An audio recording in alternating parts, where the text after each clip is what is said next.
New Jersey has 9 million residents. It is the most densely populated state in the country by a significant margin, more crowded per square mile than New York or California, and more crowded than any of the places that come to mind when Americans think about density and urban life. It sits between New York City and Philadelphia, two of the most economically powerful cities in the world, close enough that a major share of its residents' income is earned across the Hudson, with the 10th largest economy in the country, world-class transit, and some of the best schools in America. And then you look at Newark, the largest city in the state, with a population of just over 300,000 and roughly 2/3 the size of Omaha, Nebraska. And you start to wonder whether New Jersey actually knows what it is. That question turns out to have a very uncomfortable answer. After the Second World War, three pieces of federal policy rewired the way Americans lived. The GI Bill of 1944 made homeownership achievable for millions of returning veterans who had never expected to own anything. Federal Housing Administration loan programs made it cheap and straightforward to build new houses on open land at the edge of cities. And the Federal Aid Highway Act of 1956 built the roads that tied those houses to the jobs that were still in the cities. Together, these three things mass-produced the American suburb, and they did it partly by making suburban life financially attractive, and partly by quietly cutting off urban neighborhoods from capital through redlining policies that denied investment to minority communities in cities like Newark and Camden for decades. Every state in the country felt this. Most of them ended up with suburban rings wrapped around a functioning city center that survived the shift. New Jersey ended up with the suburban rings and almost nothing else because its geography made the city center feel unnecessary. As manufacturing collapsed across Michigan, Ohio, and Pennsylvania in the post-war decades, New Jersey did not rust the way those states did. It had somewhere else to pivot, and so it became a bedroom for the most economically powerful city on Earth, and it rebuilt its entire identity around that function. And that pivot worked, at least for some of the people in some parts of the state, which is where the story gets complicated. The numbers that describe New Jersey are the kind that stop making sense the longer you look at them. A major share of the state's income is earned across the border in New York, which means the financial health of an entire state depends substantially on economic decisions made in another state entirely. That is an unusual arrangement, and it dictates everything about how New Jersey functions and who it functions for. About 94% of New Jersey residents live in areas classified as urban, a number that sounds like a city, but describes something else completely. New Jersey is the only state in the country where every single county meets the federal definition of urban, not because it is filled with dense walkable neighborhoods and tall buildings, but because the federal threshold for urban includes suburban sprawl. And New Jersey is built almost entirely out of suburban sprawl. The density numbers are real, but what they describe is not a city. And then there are the 564 separate local governments governing one of the smallest land masses of any state in the country, each one with its own local government, zoning authority, tax base, and local interests to protect. The practical effect of dividing a small state into that many independent units is that regional planning becomes nearly impossible, because there is no regional authority with the power to override 564 separate local decisions. Each municipality makes choices that serve its own residents and its own tax base, and the collective result of all those locally rational decisions is a state that cannot coordinate itself well enough to address problems that spill across municipal lines, which in New Jersey means almost every problem worth addressing. And the problems here run deeper than numbers can capture. To understand what that actually looks like on the ground, you have to drive the length of the state, because the difference between New Jersey's north and south is not a matter of degree. North Jersey runs almost entirely on New York City. Proximity to Manhattan has made it one of the wealthiest regions in the country, with median household incomes in several counties regularly exceeding $100,000 a year.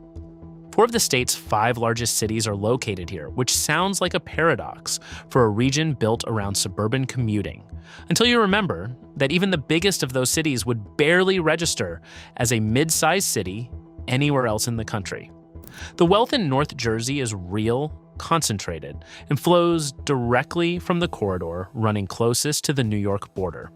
Central Jersey sits in a different position, drawing economic energy from two very different sources: Trenton, the state capital, and Princeton, home to one of the most selective and well-resourced universities in the world. Princeton University alone generates billions in economic activity and draws a concentration of research, pharmaceutical, and finance firms that give the surrounding area an economic character entirely different from the commuter suburbs to the north. All 5 of New Jersey's wealthiest counties are located in the northern and central portions of the state, and the investment patterns that follow from that concentration are exactly what you would expect. South Jersey is something else entirely. Its agricultural and manufacturing roots have been eroding for decades, and the money that flows so heavily through the north has never traveled far enough south to change that trajectory in any meaningful way. Camden sits at the southern end of the state, directly across the Delaware River from Philadelphia, and it has been one of the most economically distressed cities in the United States for decades, with poverty rates consistently above 30%. And a median household income of around $37,000 in a state where the average runs close to $93,000. Camden and some of the wealthiest zip codes in New Jersey are separated by less than an hour of driving.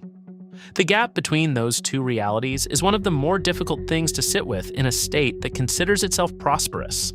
The mechanism that maintains that gap is the same fragmentation that defines everything else about the state. When 564 municipalities each control their own tax base and zoning decisions, the wealthiest communities use that control to stay wealthy, restricting affordable housing, keeping school funding tied to local property values, and ensuring that the money paid in by well-off residents stays in well-off communities. The places that need regional resources the most receive the least of them, and the state as a whole has never built the governance structures capable of changing that. There is a fact about New Jersey that is easy to dismiss as a curiosity, but is actually one of the most accurate summaries of what the state has become. New Jersey has one of the highest concentrations of malls in the country. Paramus, a borough in Bergen County, generates over $6 billion in annual retail sales from a single zip code, making it one of the most productive retail zones anywhere on Earth. The American Dream Meadowlands complex stretches across 3 million square feet and ranks among the 4 largest retail developments in the entire country. All of this is the physical consequence of organizing a state around consumption and commuting rather than around the kind of dense urban cores that generate homegrown economic activity. With no dominant city to anchor commercial life, retail filled the gap. The mall became the closest thing to a town center that many New Jersey communities ever had, and the shopping center replaced the kind of mixed-use, walkable street life that produces both economic diversity and civic identity. The result is a state with around 15 Fortune 500 company headquarters, a modest number for an economy of its size, and a warehouse and logistics sector that grew its footprint by 50% between 2014 and 2022. As the economy shifted further toward distribution and away from production. New Jersey has excellent transit infrastructure. New Jersey Transit, the Port Authority Trans-Hudson Rail System, and the Amtrak Northeast Corridor all run through the state and connect it to the broader region efficiently. The problem is that this infrastructure was built and optimized to serve the commute more than New Jersey's own cities, and that distinction has made all the difference. Before writing New Jersey off entirely, there is one part of the state that deserves its own moment. The Jersey Shore is a stretch of Atlantic coastline that drives a huge share of New Jersey's tourism economy. In 2024, New Jersey tourism reached $50.6 billion in total visitor spending, with shore counties like Atlantic, Cape May, Monmouth, and Ocean among the state's biggest tourism engines. The shore has its own culture, its own seasonal economy, and a global profile built through decades of pop culture visibility, from the period drama Boardwalk Empire to the reality television show that turned the phrase Jersey Shore into something recognizable to people who have never set foot in the state. It is loud, specific, and beloved by the people who return to it every summer. As an economic contributor, it is significant. As a structural fix for the problems the rest of this script describes, it is not, because the jobs it creates are largely seasonal and lower wage, and the revenue it generates is not enough to solve the deeper statewide problems described here. The Shore is New Jersey at its most itself, and it exists in its own category, separate from the governance failures and inequality that define the state's deeper identity. New Jersey is proof that a state can be wealthy and broken at the same time, that high GDP and deep inequality are not opposites but frequent companions, and that building a place around the needs of commuters rather than the needs of communities produces exactly the kind of fragmented, unequal, structurally paralyzed outcome that New Jersey has spent 80 years demonstrating. The state has some of the best public schools in the country, available to the children who live in the right zip codes. It has world-class transit infrastructure that moves people efficiently toward other states' cities. It has an economy large enough to rank among the major economies of the world, sustained substantially by income earned across a state border. And it has Camden and Trenton and 564 municipalities quietly optimizing for their own interests, while the places that most need a functioning regional government go without one. Suburban design delivered real things to the people it was built for. Homeownership expanded, middle-class families built stable lives, and commuters across the northern corridor created comfortable communities within reach of 2 of the world's great cities. But the suburban model did not solve the problems it left behind in the cities it drained.